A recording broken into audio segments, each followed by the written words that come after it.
प्रिय श्रोता बंधु प्रभु श्रीकृष्ण सर्वोच्च नाम आपको शुभेच्छा।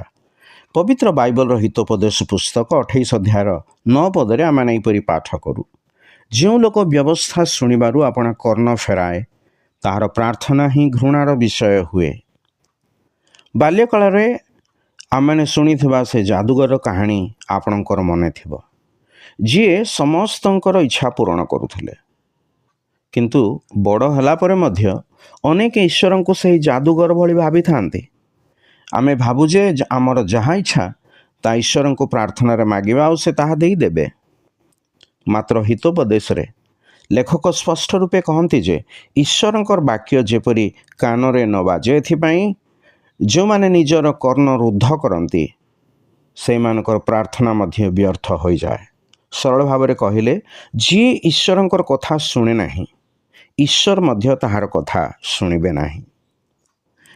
एहीपरि लोकों संबंध रे ईश्वरंकर वाक्य कहे बधिरा काल सर्पिणी तुल्य निज निजर कर्ण रुद्ध करी थांती। से माने सापुड़िया माने जेते निपुण भाव मंत्र पढ़िले हैं से मानकर स्वर शुणे नाही।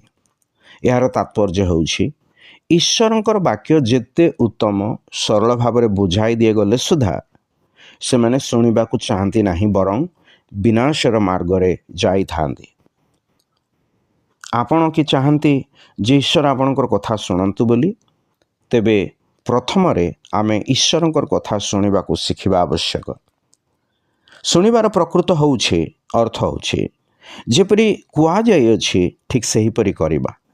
तेबे जहाँ करिबार आवश्यक ता होउछि निज पाप निमंते अनुताप करी मनुष्यर मुक्ति निमंते जी क्रूसरे बलिकृत हेले एवं तृतीय दिन में पुनर्थित हेले से प्रभु यीशु ख्रीष्ट ठारे विश्वास करी तांको ग्रहण करिबा। एपरि कले आमे पाप क्षमा एवं स्वर्गीय जीवन प्राप्त हबा।